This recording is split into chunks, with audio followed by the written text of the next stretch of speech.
Ese mandato es cada vez más difícil de cumplir. La organización trabaja en Afganistán desde 1980 y lo ha hecho tanto con los talibanes como con los muyahidines que le precedieron.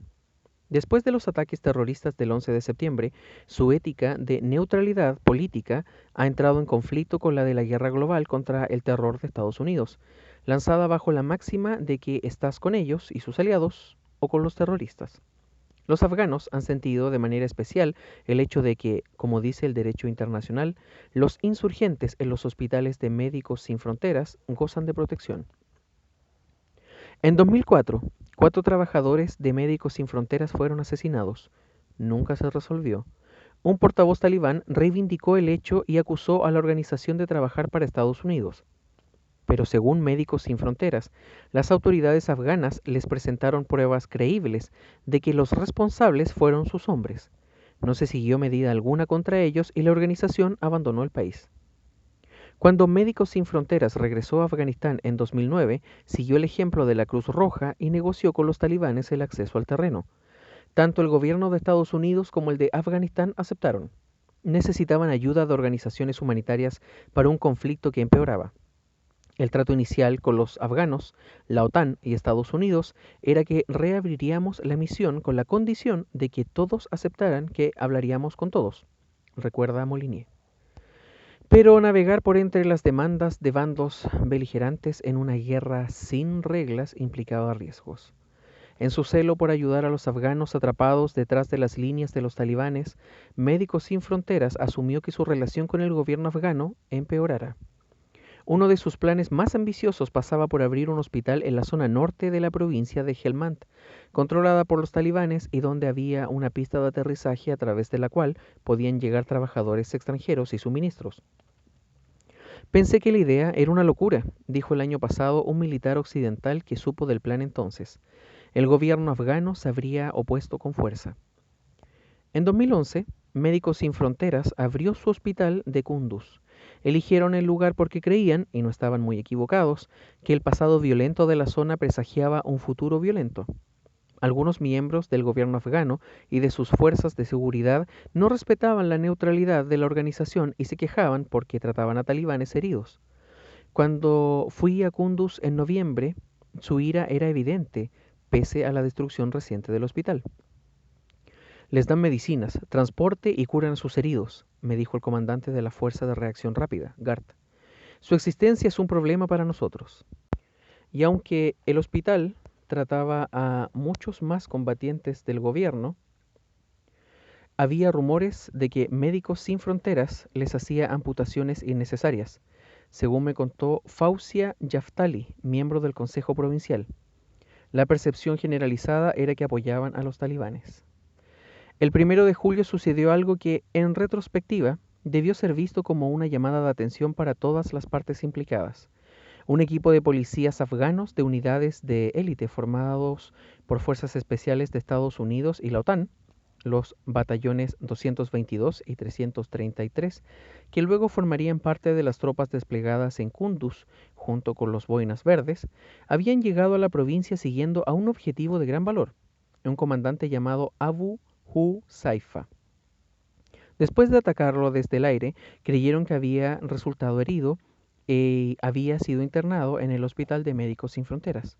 Llegaron allí y se abrieron paso por la fuerza, agredieron al personal y dispararon al aire según Médicos Sin Fronteras. Huzaifa no estaba allí. Fue una incursión salvaje, dice Molinier. Después de que Médicos Sin Fronteras llamara al gobernador y al jefe de policía, este le pidió a los soldados que se fueran. Enfadados por la violación del acuerdo sobre el hospital, Médicos Sin Fronteras negó el ingreso de pacientes durante 5 días, hasta que recibieron garantías desde Kabul de que se les respetaría.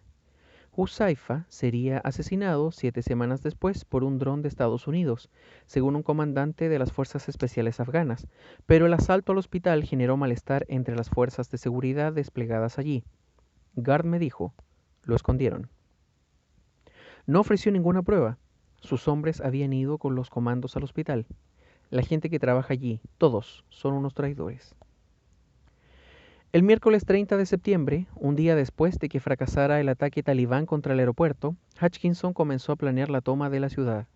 La presión política para que eso sucediera se hizo palpable cuando, antes de su partida, Hutchinson, junto con un general afgano, habló por videoconferencia con el general que comandaba las fuerzas de Estados Unidos en Afganistán, John Campbell, quien estaba en Kabul. Hutchinson dijo a los investigadores que Campbell estaba molesto con los afganos y era comprensible. No solo era una sorpresa y una farsa que tuvieran. Lo que sigue está censurado en el informe, pero parece referirse al modo en que los afganos abandonaron la ciudad sin pelear. La caída de Kunduz cuestionaba la viabilidad de la estrategia de Obama en el país y se avecinaba una tormenta en Washington hacia donde se dirigía Campbell para testificar ante el Congreso. Tenía prisa por llegar a Washington, dijo Hutchinson en el informe, y mucho de qué hablar. Campbell, quien ahora está retirado, no quiso hablar para este reportaje. Después de la videoconferencia, Hutchinson explicó a sus hombres lo que el general de 4 estrellas le había dicho. Era una misión estratégica. Todo el mundo los miraba. Tenía que suceder tan pronto como fuera posible. Fracasar no era opción para esta operación. La operación encajaba de manera extraña en la misión de entrenamiento sin combate, Resolute Support, y en Freedom Sentinel, que se suponía que solo combatía al Estado Islámico y Al Qaeda, no a los talibanes. Es más, Hutchinson presentó sus planes de operación a su base de Bagram ante los responsables de la misión de formación y regresó aprobada por los responsables de la misión de combate. Después les diría a los investigadores que creía que sus normas de actuación eran las de la misión de entrenamiento. La diferencia entre ambas misiones, dirigidas por Campbell, no tenía mucho sentido en Kunduz. La misma unidad podía estar desarrollando una misión de formación y minutos después una antiterrorista. Según el ejército, en los primeros 4 días de combate en Kunduz hubo 13 bombardeos de una misión y 9 de la otra. Antes de bombardear, las tripulaciones preguntaban por radio a qué misión le asignaban lo que iban a hacer.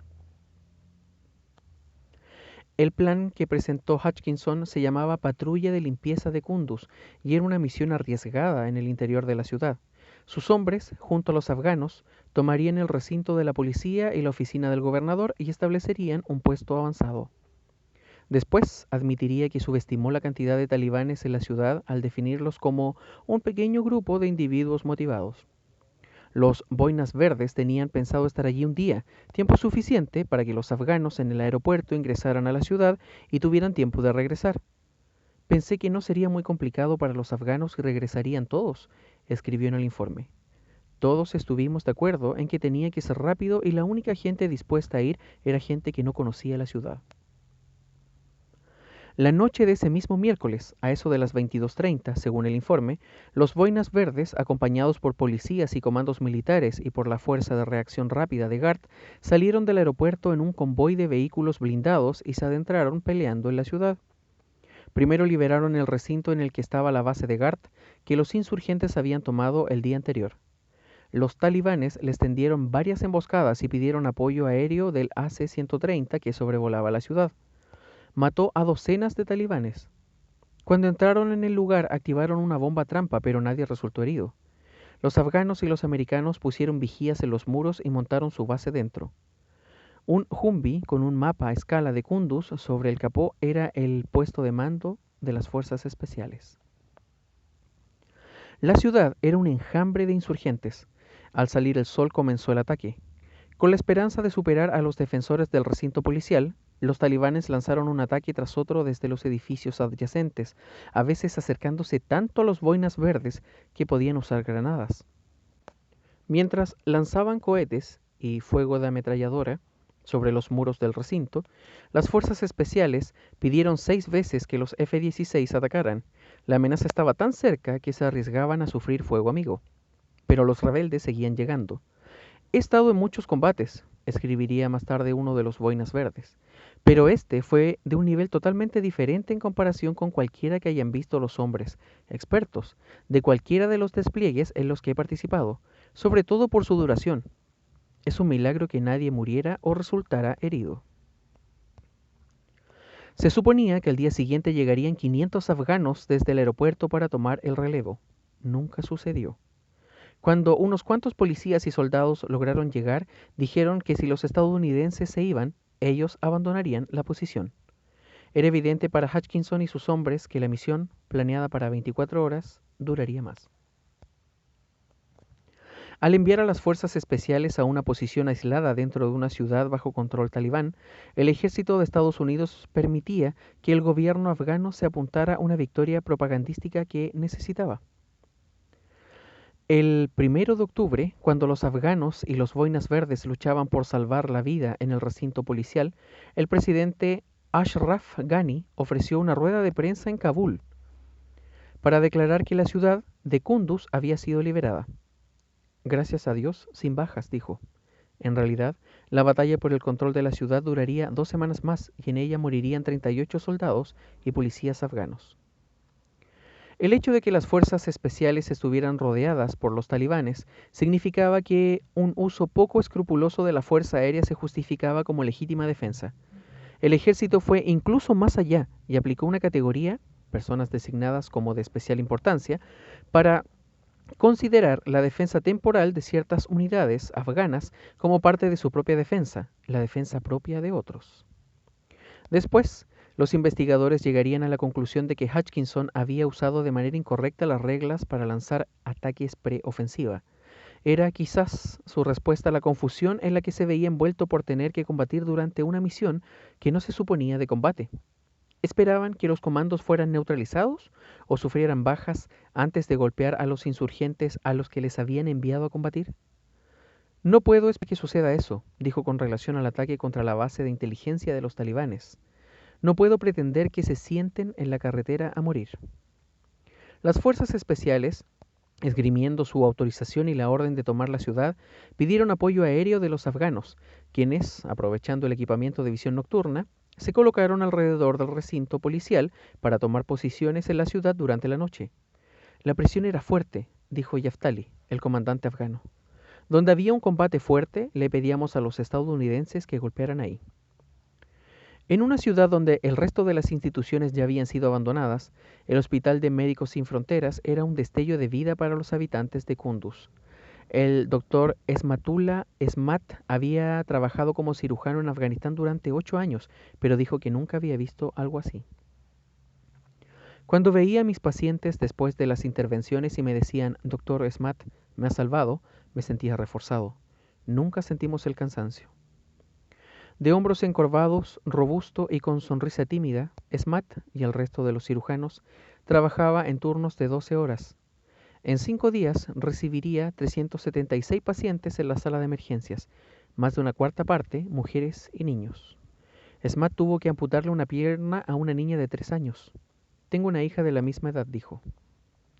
La escena era caótica y sangrienta. En la sala de los casos más críticos preparaban personas con heridas en la cabeza y el torso, o amputación traumática, y luego las enviaban a uno de los 3 quirófanos. Allí, ya sin ropa y bajo la luz de los focos de los cirujanos, tanto talibanes como civiles o soldados del gobierno se convertían en pacientes a los que salvar por igual.